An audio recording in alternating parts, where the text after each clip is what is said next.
Allahabad high court ने शेखर यादव का नाम रोस्टर से हटाया। 16 दिसंबर से कुछ न्यायाधीशों के क्षेत्राधिकार में बदलाव किया। इनमें पिछले दिनों विश्व हिंदू परिषद के कार्यक्रम में बयानबाजी की थी। इलाहाबाद हाईकोर्ट के चीफ जस्टिस के आदेश से हुआ बदलाव।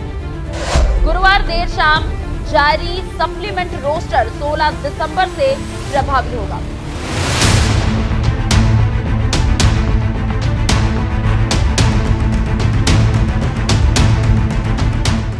नमस्कार, न्यूज एक्सप्रेस देख रहे हैं आप। आपके साथ मैं हूं खुशबू राय। एक सप्ताह पहले इलाहाबाद हाई कोर्ट के जज शेखर यादव वीएचपी के कार्यक्रम में गए थे।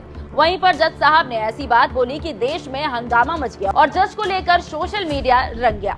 इसको लेकर देश के सभी वरिष्ठ वकीलों ने बर्खास्त करने की बात कही और अब राज्यसभा में कपिल सिब्बल ने महाभियोग चलाने के लिए नोटिस दिया है। पहले हम जिस बात को लेकर विवाद बढ़ा है और महाभियोग का डर है, उस बात को हम आपको सुनवाते हैं। लेकिन जो कठमुल्ला है, जिसे कह लीजिए आप, शब्द गलत है, लेकिन कहने में गुरेज नहीं है, क्योंकि वो देश के लिए घातक हैं, बिगाड़ने वाले लोग हैं, जनता को भड़काने वाले लोग हैं, देश आगे न बढ़े इस प्रकार के लोग हैं, उनसे सावधान रहने की जरूरत है। तो सुन लिया आपने क्यों जज साहब की नौकरी खतरे में पड़ी है।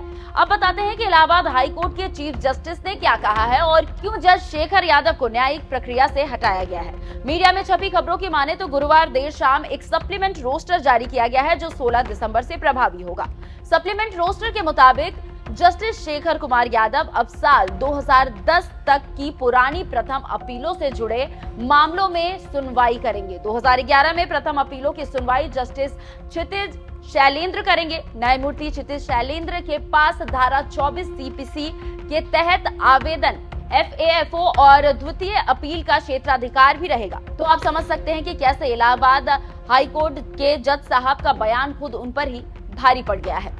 जानकारी देते चले कि इससे पहले बीते 15 अक्टूबर से प्रभावी बेंच रोटेशन में जस्टिस शेखर कुमार IPC की धारा 376, 376A, 376E अन्य अपराधों के साथ या उनके बिना 302 और 304B IPC को छोड़कर के तहत जमानत आवेदन की सुनवाई करते थे।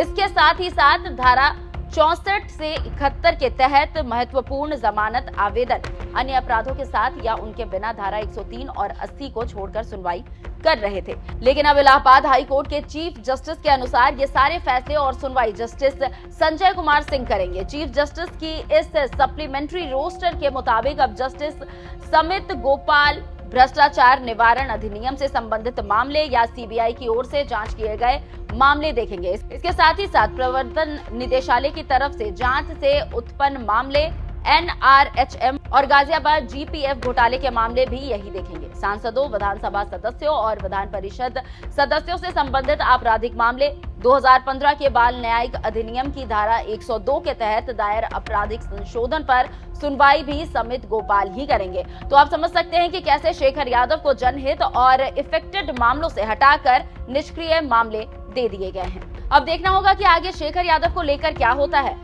आप जानते हैं कि इस केस की सुनवाई खुद chief justice of India Sanjeev Khanna कर रहे हैं और इसको लेकर राज्यसभा में महाभियोग लाने की तैयारी भी चल रही है। इसको लेकर कपिल सिब्बल ने लेटर लिख दिया है। अब देखना होगा कि राज्यसभा में महाभियोग चलता है तो दूसरी तरफ इलाहाबाद हाईकोर्ट की तरफ से मंगाए गए सबूतों को लेकर सुप्रीम कोर्ट क्या करता है।